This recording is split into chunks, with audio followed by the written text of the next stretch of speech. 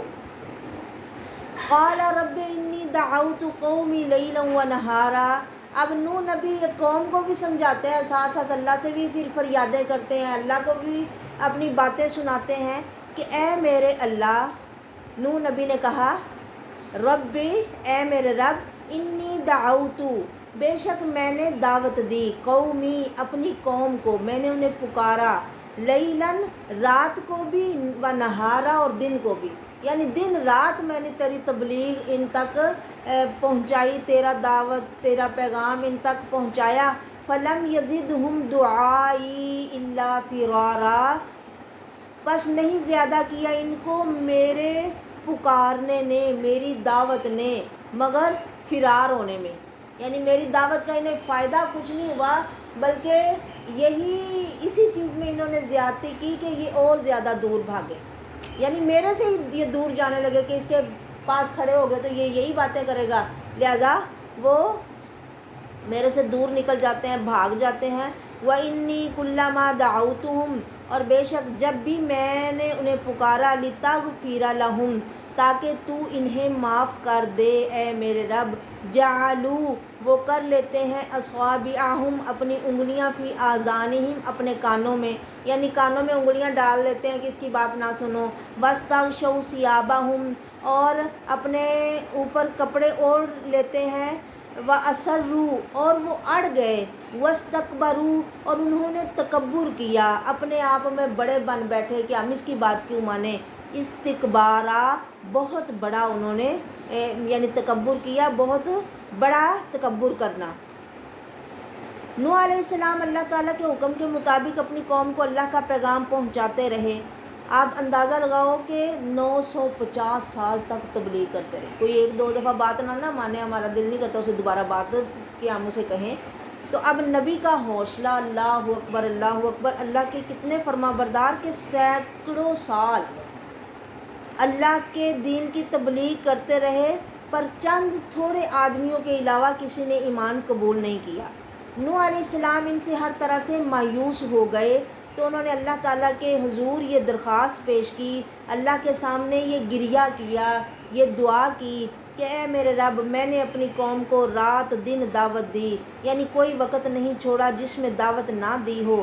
حقیقت یہ ہے کہ نوح علیہ السلام نے جتنا لمبا عرصہ مسلسل دعوت میں گزارا، اس کی کوئی مثال نہیں ملتی، یعنی ایسے اتنا لمبا عرصہ کسی اور کا نہیں ہے۔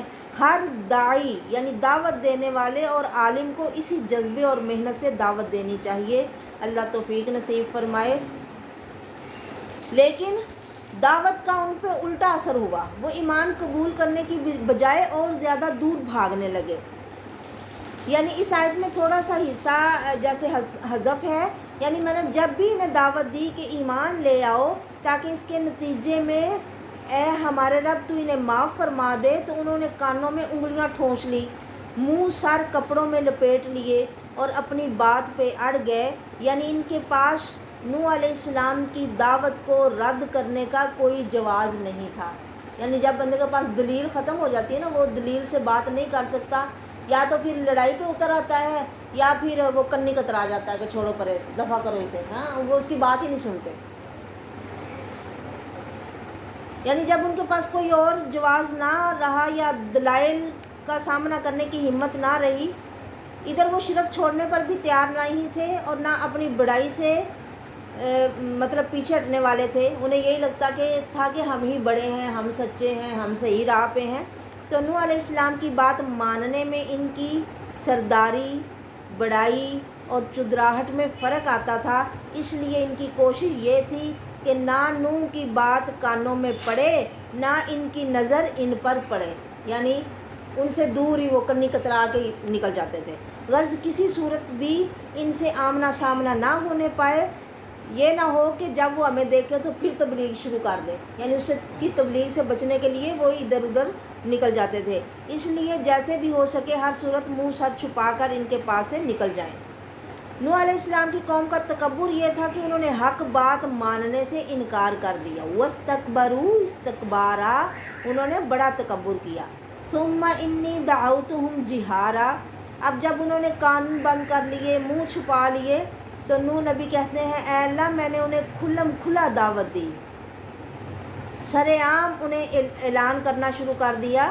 جب انہوں نے منہ سر کپڑوں میں چھپا لیے، کانوں میں انگلیاں دے لی، تو میں نے انہیں سمجھانا پھر بھی نہیں چھوڑا، بلکہ پھر انہیں مزید اونچی آواز سے دعوت دی، پھر انہیں کھلم کھلا مجمع عام میں بھی سمجھایا اور لوگوں سے چھپا کر ایک ایک کو نجی طور پہ بھی سمجھایا۔ غرض جس طرح دن رات ہر وقت دعوت دی جا سکتی تھی، اسی طرح ہر طریقے سے بھی انہوں نے دعوت دی، ہر ٹائم اور ہر طریقے سے انہیں دعوت دی۔ ثم انی اعلنت لهم واسررت لهم اسرارا، پھر بے شک میں نے انہیں کھلم کھلا دعوت دی اور میں نے انہیں چھپا کر دعوت دی، بہت چھپا کر۔ تو میں نے کہا فقلت استغفروا ربکم، فقلت پس میں نے کہا استغفروا تم بخشش مانگو، ربکم اپنے رب سے، انہ کان غفارا بے شک رب بہت بخشنے والا ہے۔ یعنی بخشنا اور معاف کرنا ہمیشہ سے اللہ کی صفت رہی ہے، پھر کسی واسطے یا وسیلہ سے مانگنے کی کیا ضرورت ہے؟ اپنے رب سے خود ہی معافی مانگ لو، وہ تمہیں بخش دے گا۔ جب معافی مل گئی تو آخرت میں سزا سے بچ جاؤ گے اور دنیا کی تکلیفوں سے بھی بچ جاؤ گے۔ یرسل السماء علیکم مدرارا، اللہ دنیا میں بھی تم پر اپنی رحمتوں کے دروازے کھول دے گا۔ یرسل السماء، وہ بھیجے گا تم پر آسمان، آسمان سے مراد بارش، علیکم تم پر مدرارا برستا ہوا، برستی ہوئی بارش اتارے گا۔ وَيُمْدِدْكُمْ بِأَمْوَالٍ وَبَنِينَ، یہ پیچھے بھی ہم پڑھ چکے ہیں، یعنی استغفار کی برکتیں کہ استغفار کرنے سے اللہ کتنا دیتا ہے۔ فرمایا رب آسمان سے بارشیں برساتا ہے، اور آپ کو پتہ زمین پہ جتنی بھی خوشحالی اور فراوانی ہوتی بارش کی وجہ سے ہی ہوتی ہے، کہ بارش اچھی برسے برکت والی رحمت والی تو زمین بھی انگوریاں نکالتی ہے، زمین سے پھل پھول اچھی اناج اچھے پھل پھول نکلتے ہیں، وہ کھانے سے انسانوں میں بھی طاقت آتی ہے، انسان بھی طاقتور اور قوی ہو جاتے ہیں۔ پھر اللہ تعالیٰ ان انسانوں کو بھی مطلب رنگ لگاتا ہے، ان کو مال، وَيُمْدِدْكُمْ بِأَمْوَالٍ وَبَنِينَ، وہ مدد کرے گا تمہاری جب تم استغفار کرو گے، بخشش مانگو گے، وہ بارش برسائے گا اور تمہاری مدد کرے گا مال کے ساتھ، وَبَنِينَ اور بیٹوں کے ساتھ۔ اللہ اکبر، اور یہی لوگوں کو پسند ہے، بیٹے اور مال و دولت ہو۔ اللہ اکبر، یہ کب ملے گا؟ جب تم بخشش مانگو گے، اللہ سے معافیاں مانگو گے، استغفار کرو گے۔ نبی علیہ الصلوۃ والسلام نے فرمایا جو لازم پکڑ لے تم میں سے استغفار کو۔ اب کئی لوگ سمجھتے ہیں استغفار کرنا مطلب استغفار استغفار استغفار ایسے پڑھنا ہے، حالانکہ ایسے نہیں ہے۔ استغفار نام ہے استغفر اللہ کہنے کا، یعنی تم استغفار کرو کا مطلب کیا ہے کہ اللہ سے معافیاں مانگو، بخشش مانگو، کہو استغفر اللہ، اللہ میں تجھ سے بخشش چاہتی ہوں، معافی مانگتی ہوں، تو مجھے معاف فرما، یعنی یوں پڑھو۔ اور یہ کم از کم ہمیں دن میں 100 دفعہ کہنا چاہیے۔ نئی نماز میں کے بعد تو 3 دفعہ ہی صرف پڑھنا ہوتا ہے نا، اللہ اکبر، استغفر اللہ، استغفر اللہ، استغفر اللہ۔ اور باقی مطلب چلتے پھرتے اٹھتے بیٹھتے بندہ اپنے اوپر غور کرے کہ ہم کتنی نافرمانیاں کرتے ہیں اور اللہ ہم پہ کس قدر رحمتیں کر رہا ہے، کتنی برکتیں ہیں اس کی، تو کیوں نہ پھر ہم تب پڑھیں، اس کی نعمتوں کی تعریف کریں اور اپنے لیے معافیاں مانگیں کہ اللہ ہمیں معاف فرما۔ استغفر اللہ کہتے کہتے نا، مطلب عربی جن لفظوں کو نبی نے اپنی زبان سے ادا کیا ہے، ان لفظوں کو ویسے ہی پڑھنے میں بھی ایک اپنی ہی برکت اور رحمت ہے، لیکن ساتھ میں ہم اپنی زبان سے بھی اگر دہرائیں نا تو پھر ہمارے دل میں وہ چیز زیادہ جائے کہ ہم کیا بات کر رہے ہیں۔ استغفر اللہ، استغفر اللہ، ایک تو بس بغیر سمجھے یہ ایک پوری تسبیح بندہ کر لے، اور ایک یہ ہے کہ سمجھ کے بندہ کہے کہ اللہ تو مجھے معاف کر دے، سوچ کے بات کرے، تو پھر وہ بات جو منہ سے نکل کے دل میں بھی اترے اور کانوں میں بھی جائے، وہ زیادہ پر اثر ہوتی ہے۔ وَيَجْعَلْ لَكُمْ، وہ تمہیں مال دے گا، بیٹے دے گا، اور تمہارے لیے جنات، باغات اگا دے گا۔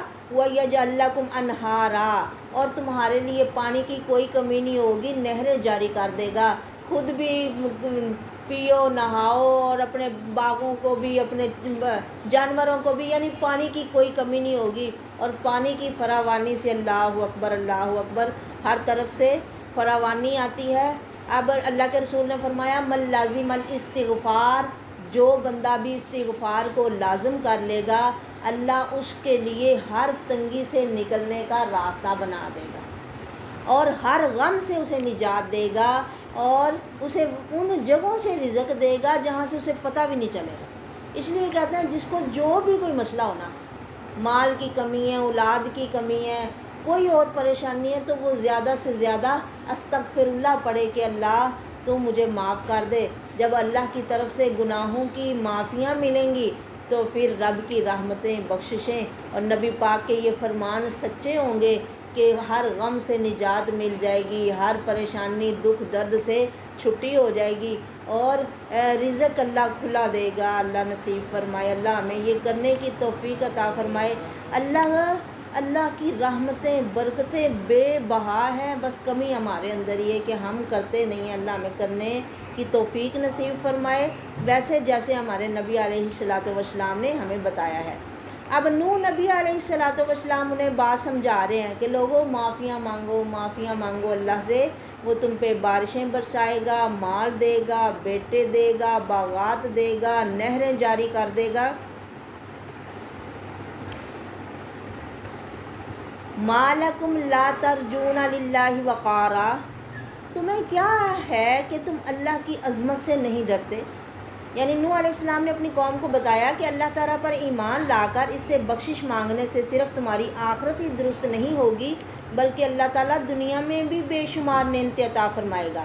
وہ تم پر موسلا دار بارشیں برسائے گا، قسم قسم کے مالوں سے اور بیٹوں کے ساتھ تمہاری مدد کرے گا، تمہیں باغات اور نہریں عطا فرمائے گا۔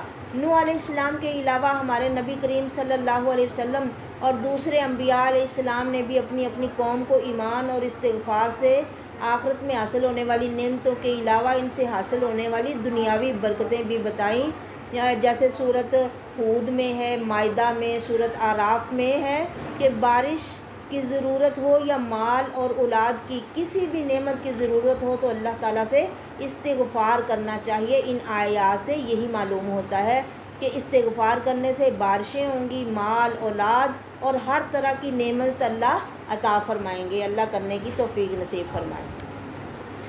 اب تمہیں کیا ہے کہ لا ترجون للہ وقارا، تم اللہ کے لیے اللہ کی عظمت سے ڈرتے ہی نہیں ہو، اللہ کا وقار کرتے ہی نہیں ہو۔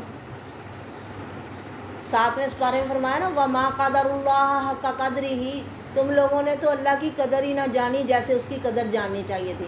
یہاں کسی کے پاس تھوڑا سا کچھ ہو، لوگ اس کی کتنی عزت کرتے ہیں، کیا رسپیکٹ اسے دیتے ہیں، کیا اس کی شان بلند کی جاتی ہے۔ تو اللہ اکبر، جو اتنی شانوں والا ہے اس کی شان تمہارے دل میں ہے ہی نہیں ہے، اس کی قدر ہی نہیں ہے تمہارے دل میں۔ لا ترجونا رجا یرجو رجاءن، امید رکھنا، اس کا معنی عقیدہ رکھنا اور ڈرنا بھی آتا ہے، کیونکہ یہ دونوں چیزیں اور امید آپس میں لازم و ملزوم ہیں۔ یعنی تمہیں کیا ہے کہ اپنے بتوں کی عظمت تو تمہارے دلوں میں بہت ہے، مگر تم اللہ تعالیٰ کی عظمت کا عقیدہ نہیں رکھتے۔ دوسرا معنی یہ بھی ہے کہ تم اللہ کی عظمت سے نہیں ڈرتے۔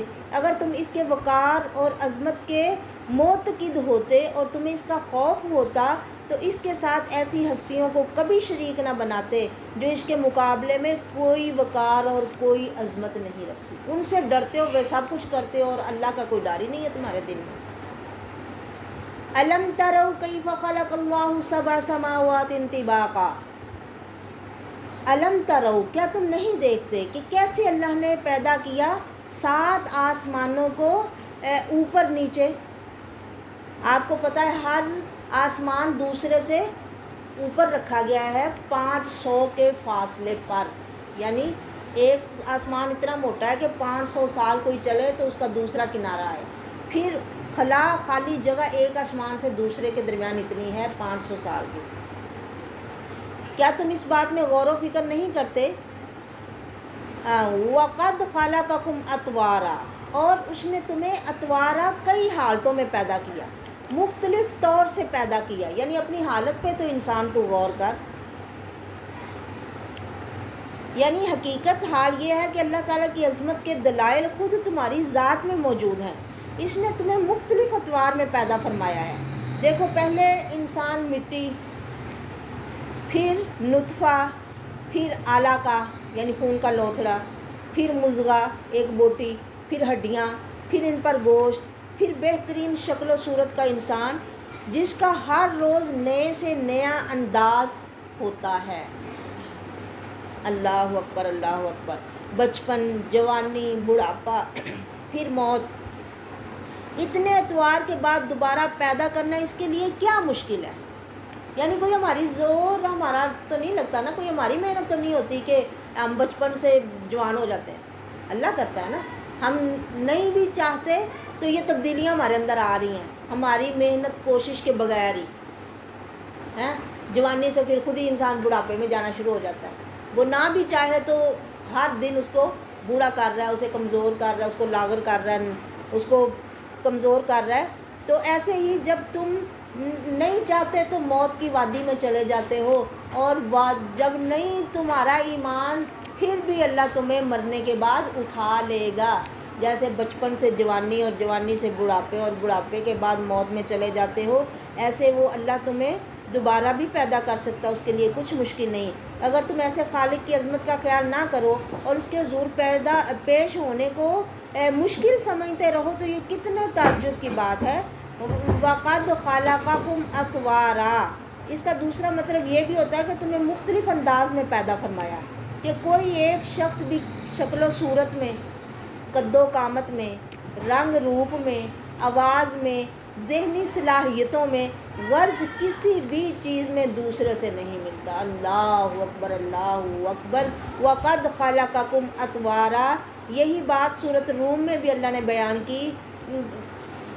پھر آگے فرمایا کہ تم نہیں دیکھتے، الم تروا کیف خلق اللہ سبع سماوات طباقا، کہ اللہ نے تم یہ نہیں دیکھتے کہ اللہ نے کیسے 7 آسمان اوپر نیچے بنائے۔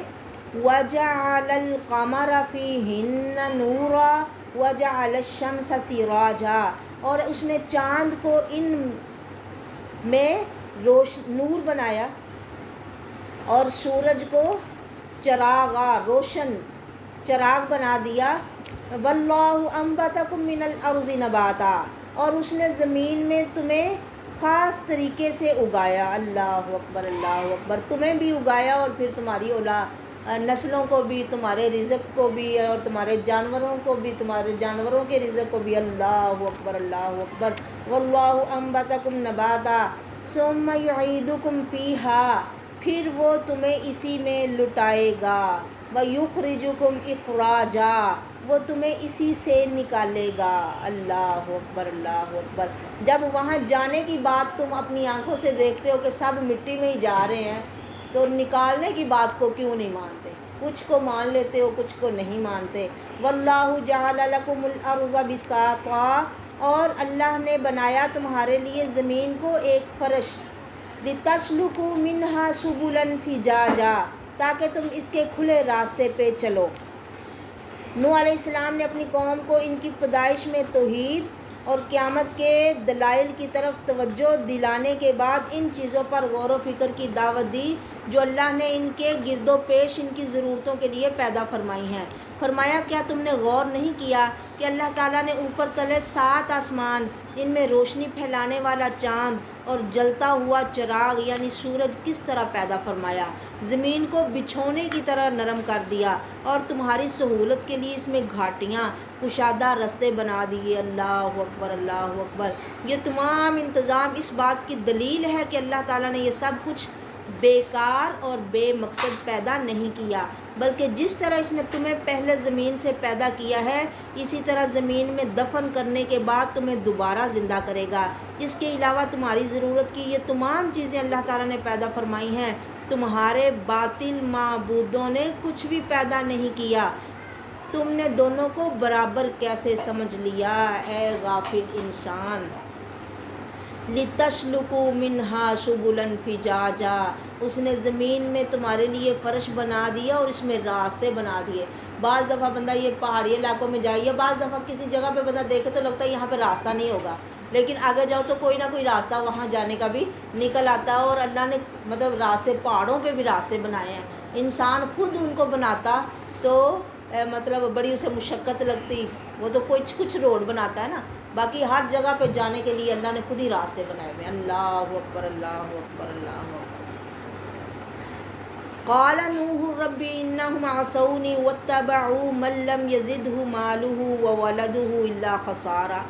نوح نے کہا اے میرے رب، نوح نبی نے پھر اللہ سے فریاد کی، بے شک انہم عصونی، بے شک انہوں نے میری نافرمانی کی، میری بات نہیں مانی، واتبعوا، اور انہوں نے پیروی کی، وہ اس کے پیچھے چلے جو ان کے مطلب مال اور اولاد میں زیادتی نہیں کرتا مگر نقصان میں ہی، مال اور اولاد کو خسارے کے سوا کچھ نہیں دے رہا، یہ اس کے پیچھے جا رہے ہیں، کیونکہ اس مال اولاد کے غرور ہی کی وجہ سے انہوں نے حق کو ٹھکرایا اور اسی مال اور اولاد کو اللہ تعالیٰ کے راضی ہونے کی دلیل کے طور پر پیش کر کے قوم کو بہکایا اور یہی مال خرچ کر کے لوگوں کو اللہ کی راہ سے ہٹایا۔ اس سے معلوم ہوا کہ دنیا میں کافروں کو جتنا مال، اولاد یا نعمتیں ملی ہیں در حقیقت ان کے لیے عذاب ہی کا سامان ہے، کیونکہ اس سے وہ مزید غفلت اور سرکشی اختیار کر کے جہنم کا ایندھن بنتے ہیں۔ یہ نوح نبی نے دوسری دفعہ شکایت کی۔ اب ہم دیکھتے ہیں کئی لوگ سمجھتے ہیں کہ اللہ نے مجھے بیٹے دے دیے، اولاد دے دی اور کھانے پینے کو بھی کافی ہے تو مطلب اللہ میرے پہ بڑا خوش ہے۔ یہ اللہ کی خوشی کی دلیل نہیں ہے، اور جس کو اللہ نہیں دے رہا اس کا یہ مطلب نہیں کہ اللہ اس سے ناراض ہے، بلکہ یہ آزمائش ہے، یہ امتحان ہے۔ اللہ دے کے بھی آزماتا ہے اور نہیں دیتا تو بھی آزماتا ہے۔ جب ہمیں نہیں ملتا تب تو ہم اسے آزمائش سمجھتے ہیں، تنگی سمجھتے ہیں، اور جب ملتا ہے پھر اسے رب کی رضا ہی سمجھ لیتے ہیں اور اللہ کی نافرمانیاں کر کے مطلب اور زیادہ نافرمانیوں میں اور انسان چلا جاتا ہے۔ اللہ اپنی حفاظت میں لے اور ہمیں ایک آنکھ جھپکنے کے برابر بھی ہمارے نفس کے سپرد نہ چھوڑے، کیونکہ نفس تو انسان کو تباہی کی طرف لے کے جاتا ہے۔ کتنی خوبصورت دعا نبی کریم صلی اللہ علیہ وسلم نے فرمائی کہ رب لا تکلنی نفسی طرفۃ عین، اے میرے رب مجھے میرے نفس کے سپرد ایک آنکھ جھپکنے کے برابر بھی نہ کرنا، کیونکہ نفس تو انسان کو گمراہ کرتا ہے، برائی کی طرف لے کے جاتا ہے۔ تو خود ہی میرے سارے کام سنوار دے، رب لا تکلنی نفسی طرفۃ عین واصلح لی شانی کلہ، میرے سارے کام تو خود ہی سیدھے کر دے، تو مجھے خود ہی وہ کرنے کی توفیق دے کہ میں تیری فرما برداری میں زندگی گزاروں، نہ کہ تو مجھے میرے نفس کے سپرد کر دے اور میں گمراہ ہو جاؤں یا غلط راستے پہ چل پڑوں۔ ایک آنکھ جھپکنے کے جتنا بھی مجھے میرے نفس کے سپرد نہ کرنا. ہمیں یہ دعائیں مانگتے رہنا چاہیے. اور نوح علیہ السلام نے یہی شکایت اللہ سے کی کہ یہ ایسی باتوں کے پیچھے جاتے ہیں جو ان کے مال اور اولاد کو اور خسارے میں لے کے جا رہا ہے، نہ کہ فائدے کی طرف. بظاہر تو وہ لوگ اسے خسارہ نہیں سمجھ رہے ہوں گے نا، انہیں تو لگ رہا تھا کہ بڑی ترقی ہو رہی ہے، ہم تو بڑی ترقی اور کامیابی کی طرف جا رہے ہیں، اور یہ نوح نبی تو ہمیں پتہ نہیں کن باتوں کی طرف بلاتا ہے، شاید ان کی باتیں مان کے ہمیں کوئی نقصان ہوگا. حالانکہ ان کی باتیں ماننے سے انہیں فائدہ ہونے والا تھا، لیکن وہ نہیں سمجھے اور اپنے نفس کا شکار ہو گئے. ہاں وَمَكَرُوا مَكْرًا كُبَّارًا، انہوں نے خفیہ تدبیر کی، بہت بڑی تدبیر. مکرہ مطلب اسی قسم کے حربے تھے جو ہمیشہ کسی قوم کے چودھری اور مالدار لوگ اپنے اقتدار کی خاطر اہل حق کے خلاف استعمال کرتے ہیں. انہیں لگتا ہے کہ اگر ہم ان کی بات مانیں گے تو ہماری چودراہٹ یا ہمارا اقتدار یا ہماری سلطنت یہ چھن نہ جائے ہم سے، ہمارا جاہ و جلال ختم نہ ہو جائے. تو قرآن میں ان میں سے کئی حربے مذکور ہیں. مثلا یہ کہ اگر نوح علیہ السلام اللہ کا نبی ہوتا تو فرشتہ ہوتا، یہ تو ہمارے جیسا انسان ہے. اس کے پیروکار مطلب نیچ لوگ ہیں جن کے پاس زیادہ مال و دولت نہیں ہے. اگر یہ رسول ہوتا تو اس کے پاس خزانے ہوتے، بڑے بڑے لوگ اس کے ساتھ ہوتے، یہ غیب جانتا ہوتا. یعنی یہ باتیں وہی ہیں جو سارے نبیوں کے لوگوں نے انہیں اعتراض کے طور پہ کی کہ اگر آپ واقعی اللہ کے نبی ہوتے، آپ کے ہاتھوں میں کنگن ہوتے، آپ کے پاس فرشتے ہوتے، آپ کے پاس باغ ہوتے، آپ کے پاس محل ہوتے، آپ غیب جانتے ہوتے، آپ کو ماننے والے آپ کے ساتھ امیر لوگ ہوتے. حالانکہ نبیوں کا ساتھ دینے والے زیادہ تر غریب طبقے کے لوگ ہوتے تھے. امیر بھی تھے جیسے ابوبکر صدیق، آپ کو پتہ کتنے امیر تھے، عثمان غنی کتنے امیر تھے. بس اللہ کی توفیق ہے نا، اللہ کی ہدایت ہے، وہ جس کو چاہے. من یہد اللہ فلا مضل لہ، جسے اللہ ہدایت دے اسے کوئی گمراہ نہیں کر سکتا. دل اللہ کے قبضے میں، اس لیے ہر وقت اللہ سے دعا کرتے رہنا چاہیے، اللہ ہمارے دلوں کو اپنی ہدایت پہ چلا اور ہدایت پہ، دین پہ، نبی کی فرما برداری پہ اسے ثابت قدم رکھ. اور وہ لوگ نبی کو اس طرح کی اعتراض کرتے، اس طرح کے مطلب مکر کرتے کہ آپ لوگ تو سرداری چاہتے ہو، کبھی نبی کو کہہ دینا یہ تو دیوانہ ہے. اور ایسی ہی باتیں ہمارے نبی صلی اللہ علیہ وسلم کے خلاف بھی ان لوگوں نے کی. وَمَكَرُوا مَكْرًا كُبَّارًا، انہوں نے بڑی چالیں چلی، بڑے مکر کیے، بڑی خفیہ تدبیریں کی. وَقَالُوا لَا تَذَرُنَّ آلِهَتَكُمْ، اور آپس میں ایک دوسرے کو پھر سمجھاتے ہیں کہ اپنے دین پہ قائم رہنا، اپنے معبودوں کو نہیں چھوڑنا. یہ جو بھی سمجھائے، مطلب ہوتا ہے نا کہ جب بات بندے کو دلیل کے طور پہ سمجھ آ جاتی ہے، پھر بندہ اس کو ماننے کے لیے تیار ہو جاتا ہے. تو وہ کہتے ہیں نہیں نہیں، یہ تو کوئی جادو کر رہا ہے تم پہ کہ جو تم پھسل رہے ہو اپنے دین سے، اپنے دین پہ قائم رہنا. اب نوح نبی کے لوگوں نے کہا آپس میں ایک دوسرے کو کہ اپنے معبودوں کو نہ چھوڑنا. لا تذرن آلہتکم، نہ تم ہرگز چھوڑنا اپنے معبودوں کو. ولا تذرن ودا ولا سواعا ولا یغوث ویعوق ونسرا، اور نہ تم چھوڑنا ود کو اور نہ سوا کو، نہ یغوث کو، نہ یعوق کو اور نہ نصر کو. یہ 5 ان کے معبود تھے جن کی وہ لوگ پوجا کیا کرتے تھے. 950 سال میں اللہ بہتر جانتا ہے کہ کتنی ہی نسلیں ختم ہوئیں اور کتنی نئی پیدا ہوئیں، مگر ہر پہلا پچھلے کو جیتے جی اور مرتے وقت یہی تاکید کرتا رہا کہ دیکھنا نوح کے کہنے پہ ود کو نہیں چھوڑنا، سوا کو نہیں چھوڑنا، یغوث کو نہیں چھوڑنا، یعوق کو نہیں چھوڑنا اور نصر کو نہیں چھوڑنا، ان کی عبادت کرتے رہنا. یہ وہ 5 بت تھے جن کی عبادت نوح علیہ السلام کی قوم کرتی تھی. عبداللہ بن عباس فرماتے ہیں یہ 5 نوح نبی کی قوم کے نیک لوگوں کے نام ہیں.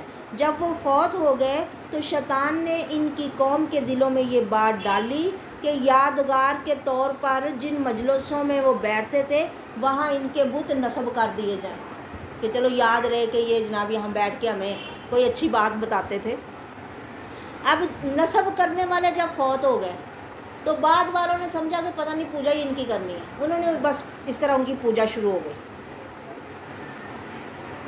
کسی کو اس بات کا علم نہ رہا تو ان باتوں کی ان بتوں کی عبادت ہونے لگی کہ یہ بطور یادگار ہے یا یہی معبود ہے، ان لوگوں نے انہیں معبود سمجھ لیا۔ یہ صحیح بخاری کی روایت ہے۔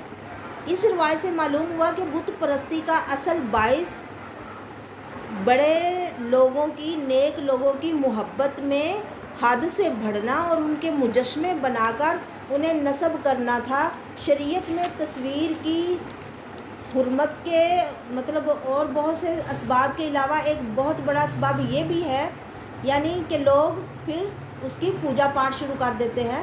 ابن عباس کی اسی روایت میں جو اوپر گزر چکی ہے ذکر ہوا ہے کہ یہی بت جو قوم نوح میں تھے بعد میں عرب کے اندر آ گئے۔ ود جو تھا وہ دومت الجندل میں کلب قبیلے کا بت تھا، سوا حزیل قبیلے کا بت تھا، یغوث مراد قبیلے کا تھا، پھر اس کی شاخ بنو غطیف تھی، اس کا بھی وہی بت بن گیا جو سبا کے قریب وادی جرف میں آباد تھے۔ یعوق ہمدان کا اور نسل حمیر قبیلے کا بت تھا جو ذوالقلاع کی آل تھے۔ یہ سارا بخاری شریف میں بیان ہے۔ وَقَدْ أَضَلُّوا كَثِيرًا، انہوں نے بہت سے لوگوں کو گمراہ کیا۔ ایک ہوتا ہے خود ہی گمراہ ہونا، ایک ہوتا ہے کوئی اس طرح کی ہیلے بہانے کر کے دوسرے لوگوں کو بھی گمراہ کرنا۔ وَلَا تَزِدِ الظَّالِمِينَ إِلَّا ضَلَالًا، اور تو ان ظالموں کو گمراہی کے سوا کسی چیز میں نہ بڑھا۔ یعنی قوم کے ان سرداروں نے بہت سے لوگوں کو گمراہ کر دیا۔ وَلَا تَزِدِ الظَّالِمِينَ إِلَّا ضَلَالًا، یہ دعا حقیقت میں عذاب کے لیے ہے، کیونکہ گمراہی پہ قائم رہنے اور اس میں مزید بڑھتے چلے جانے کا نتیجہ یہی ہے کہ وہ عذاب الہی کے مستحق ہو جائیں۔ اے اللہ تو انہیں گمراہی کے علاوہ کسی چیز میں نہ بڑھا، یعنی انہیں گمراہ ہی کر، ٹھیک ہے، اب انہیں ہدایت نہ ملے یہ اور گمراہی ہوتے جائیں، مریں تو گمراہی پہ مریں تاکہ ان کا عذاب کم نہ ہو، یہ عذاب میں ہی رہیں۔ مما خطیئاتہم، اپنے گناہوں کی وجہ سے، اغرقوا، وہ غرق کر دیے گئے، فادخلوا نارا، پس وہ آگ میں داخل کیے گئے، فلم یجدوا لہم من دون اللہ انصارا، پس نہیں انہوں نے پایا اپنے لیے اللہ کے سوا کوئی مدد کرنے والا۔ وقال نوح رب لا تذر علی الارض من الکافرین دیارا، نوح نبی نے کہا اے میرے رب نہ تو چھوڑ زمین پر کافر کا کوئی ایک گھر بھی۔ انک ان تذرہم یضلوا عبادک ولا یلدوا الا فاجرا کفارا، بے شک اگر تو ان کو چھوڑ دے گا تو یہ تیرے بندوں کو گمراہ کریں گے، اور ان کے جو آگے نئے بچے جنیں گے نا، نہیں وہ جنم دیں گے مگر فاجر اور کافر کو ہی۔ یہ نوح علیہ السلام مما خطیئاتہم، ان کے گناہوں کی وجہ سے وہ غرق کیے گئے۔ یہ نوح نبی کا کلام نہیں بلکہ اللہ تعالیٰ فرما رہے ہیں کہ ان کے غرق ہونا کیوں ہے، ان کے گناہوں کی وجہ سے، پس وہ آگ میں داخل کیے گئے، یعنی غرق ہوتے ہی انہیں آگ میں داخل کر دیا گیا۔ بظاہر دنیا کی نظروں میں وہ پانی میں چلے گئے، لیکن پانی میں مرتے ہی وہ ساتھ ہی ان کا داخلہ آگ میں ہو گیا، یعنی قیامت کے دن جہنم میں جانے سے پہلے برزخ اور قبر میں ہی وہ آگ میں داخل کر دیے گئے۔ یہ آیت اور سورۃ مومن کی آیت 45 اور 46 عذاب قبر کی زبردست دلیلیں ہیں۔ وقال نوح رب لا تذر علی الارض من الکافرین دیارا، یہاں سے نوح علیہ السلام کی دعا کا باقی حصہ ہے۔ سوال پیدا ہوتا ہے کہ نوح علیہ السلام کو کیسے معلوم ہوا کہ اگر یہ لوگ زندہ رہے تو ان کی پشت سے کافر ہی پیدا ہوں گے؟ جواب یہ ہے کہ یہ بات اللہ تعالیٰ نے خود نوح علیہ السلام کو بتا دی تھی کہ آپ کی قوم میں سے جو لوگ ایمان لا چکے ہیں ان کے علاوہ اب کوئی شخص ایمان قبول نہیں کرے گا۔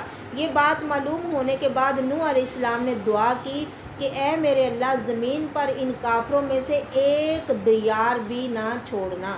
دیار مطلب گھر، دارا یہ دور، دوران کا مطلب گھومنا بھی ہو سکتا ہے، یعنی ایک پھرنے والا بھی نہ چھوڑنا، ایک کسی گھر میں بسنے والا ایک فرد بھی نہ چھوڑنا۔ رب اغفر لی ولی والدی، اور نوح علیہ السلام نے دعا کی، اس دعا کا یہاں ذکر ہے، اے میرے رب بخش دے مجھے، رب اغفر لی۔ اب نوح علیہ السلام کتنے اللہ کے فرما بردار ہیں، پھر بھی اپنے لیے بخشش کی دعائیں کر رہے ہیں، اللہ اکبر اللہ اکبر۔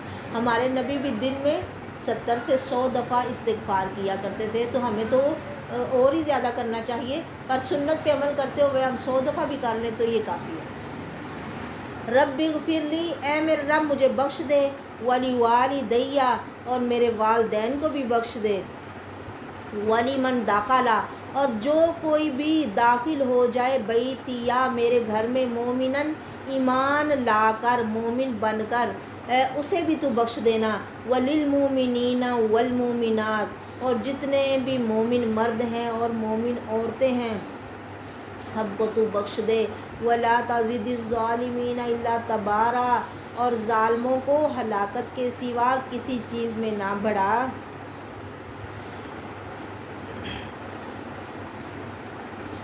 اس آیت میں نوح علیہ السلام کی اس دعائے مغفرت کا ذکر ہے جو انہوں نے اپنے لیے، اپنے والدین کے لیے اور ان اہل ایمان کے لیے کی جو عذاب کی پیش گوئی سچ مان کر اس سے بچنے اور کشتی میں سوار ہونے کے لیے ان کے گھر میں جمع ہو گئے تھے۔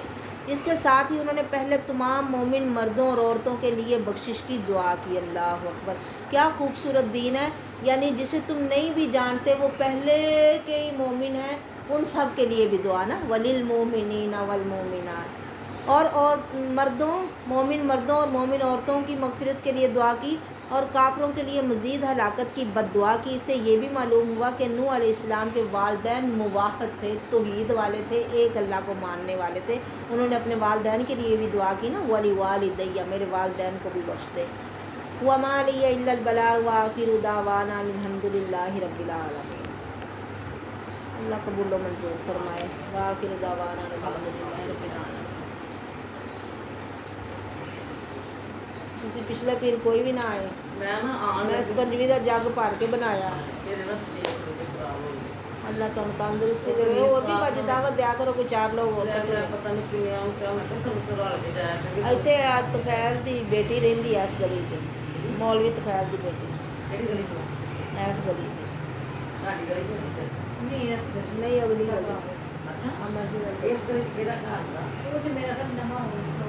آہو نویں گھر آ جڑے شعیب کے نہیں، شعیب کا پتہ ہی نا،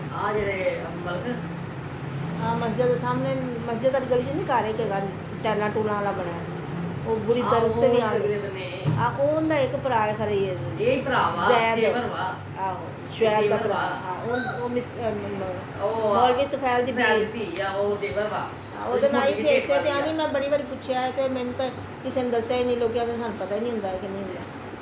اور کتنی بڑی نام لینے نا تیرے نا بڑیاں سامنے مسجد بھی کہی دا وا کیوں نہیں کہی دا، انہوں نے آنا اپنی مرضی ہے، ابھی وہ کنیاں لے اچھا پھر اچھا چلاں گے، اچھا فلانی جگہ تے جانے ہیں، کسی جگہ تے کر کے گل کر دے رہے ہو، وہ آئی سی وہ بچے چھڈن آئی سی سپارے واسطے، تو کہنا ہے آ جا کر، ہاں میں کیا آہو کہندی میں بھی تفسیر مجھے بھی پتہ نہیں کہ پیر دا دن کے نمبر دا کہندی مینوں بھی تبسم دے گھر جاندی آندی نا، پچھلے سال جڑی قرآن کلاس ہوئی سی نا اتنے سیوی وچ وہ یہی کران ہی رہی، ہاں جی رمضان وچ، ہاں آنٹی دا کی حال، آنٹی نہیں آئے، ہاں چلنا مشکل ہے، چلو انہاں نوں سلام دعا دینا، اللہ نال تندرستی ہاں میں اس دن جویں تے اگے جویں میں گئی میں نہیں اپنے پیر پہ کرتے بیٹھے نہیں باجی نے کچھ باجی نے کیا دیکھی تو میں جانے باجی ہو گئی، وہ نہیں مولوی نہیں پر پنڈ گیا پرسوں گئے ہیں کل آئے گام بھیجا جانا چاہیے، گرمی بڑی ہے، گرمی نے بڑی ہے تو پھر بھی اللہ کا شکر کرنا، گرمی نے میں سانوں پتہ نہیں سارے سارے قسم دے اتنے نا لمے پہ کے تھلے سمیت کے نا دانے لگنے پورا پورا لائی سکتے، میں تو منجی آ گئی، منجی اندر ڈا نہیں سکتے، میں جی چھوٹی جی ہوندی نا وہ لے آنی جگہ تھوڑی ہے، ہاں بڑی گرمی وہ تے وہ ہوندی نا میں نہیں کری ਮੇਰੀ ਆਦਤ ਵੀ ਨਹੀਂ ਹੈਗੀ ਐਵੇਂ ਜਾਣ ਦੀ, ਸਿਰਫ ਮੈਂ ਸਿਰਫ ਸਹੀ ਦੱਸਾਂ। ਲਾਈਟ ਨਾ ਬੰਦ ਹੋਵੇ ਤੇ ਫਿਰ ਹਾਂ ਤੇ ਫਿਰ ਅੰਦਰ ਉਸ ਸਕੂਲ ਪੈ ਜਾਂਦਾ ਵੀ ਕਰੀ ਮਜਬੂਰੀ ਹੈ, ਪੈਣਾ ਤਾਂ ਪੈਣਾ। ਮੈਂ ਕਿਹਾ ਅਸੀਂ ਬਾਹਰ ਪੱਖਾ ਲਾ ਲੈਂਦੇ ਹਾਂ, ਸਾਨੂੰ ਤੁਸੀਂ ਆ ਕੇ ਪੱਖਾ ਲਿਆ ਕੇ ਦਿਓ, ਅਸੀਂ ਲਾਜ਼ ਨਹੀਂ ਲਾਉਣਾ। ਹੁਣ ਮੈਂ ਨਾ ਪਹਿਲੇ ਲਿਆ ਕੇ ਦਿੱਤਾ ਤੇ ਉਹ ਮਿਸਵਾ ਨੇ ਲਾ ਲਿਆ ਉੱਤੇ, ਇੱਕ ਕਮਰੇ ਵਾਲਾ ਹੀ ਸਾਡੇ ਸਟੈਂਡ ਵਾਲਾ ਜਿਹੜਾ ਸੁਲੇਮਾਨ ਜਿਹੜੇ ਪੁਰਾਣੇ ਸੀ, ਇੱਕ ਸੁਲੇਮਾਨ ਨੇ ਲਾ ਲਿਆ ਅੰਦਰ, ਇੱਕ ਉਸਮਾਨ ਨੇ ਬਾਹਰ ਵਾਲੇ ਬਰਾਂਡੇ। ਅਸੀਂ ਫਿਰ ਹੁੰਦੇ ਅਸੀਂ ਉਹਨਾਂ ਨੂੰ ਫਿਰ ਪੱਖੀ ਕਿਸ ਤਰ੍ਹਾਂ ਲਵਾਂ, ਮੈਂ ਸੁਲੇਮਾਨ ਨੂੰ ਕਿਸ ਤਰ੍ਹਾਂ ਲਵਾਂ। ਸੁਲੇਮਾਨ ਮੇਰਾ ਸਟੈਂਡ ਵਾਲਾ ਵਾ, ਉਹ ਨਵਾਂ ਨਵਾਂ ਉਹਨਾਂ ਨੇ ਪੂਰਾ ਕਰਤਾ ਮੇਰਾ। ਮੈਂ ਹੁਣ ਉਹਨਾਂ ਨੂੰ ਕੀ ਕਹਾਂ ਵੀ ਮੇਰੇ ਪੱਖਾ ਮੈਨੂੰ ਵਾਪਸ ਦੇ ਦਿਓ। ਮੈਂ ਹੁਣ ਲੜਾਈ ਪਾਵਾਂ, ਉਹਨਾਂ ਨੇ ਕਹਿਣਾ ਮਾਂ ਦੀ ਪੱਖੇ ਦੀ ਮਾਂ ਵੀ ਮੰਗੇ ਮਾਰਨ ਡਈ ਆ। ਮੈਂ ਹੁਣ ਕਹਿ ਵੀ ਸਕਦੀ ਹਾਂ ਤੇ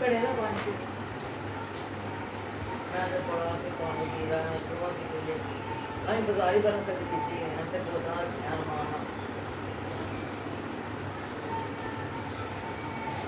ਬਸ ਥੋੜਾ ਜ਼ਿਆਦਾ ਠੰਡਾ ਹੋ ਜਾਂਦਾ ਪਾਣੀ ਪੀਣ ਨਾਲ।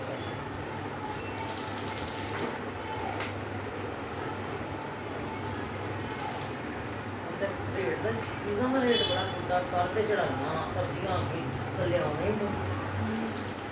ਆਮ ਜਿਹੜੀ ਚੀਜ਼ 60-70 ਰੁਪਏ ਵਾਲੀ ਸੀ, ਉਹ ਅਗਲੇ 200-300 ਦੀ 250 ਦੀ। ਪਕਾਉਣੀ ਵੀ ਰੋਜ਼ ਦੇ ਪਕਾਉਣ ਦਾ ਹੀ ਰੱਖਣਾ ਪਿਆ ਰਹਿੰਦਾ।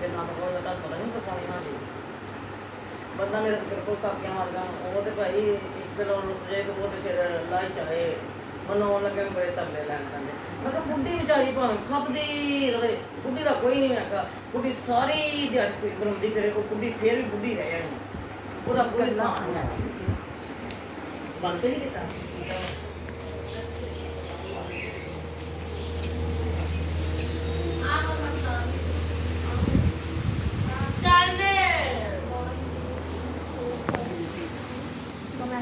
ਬੰਦ ਕਰ ਦਿਓ।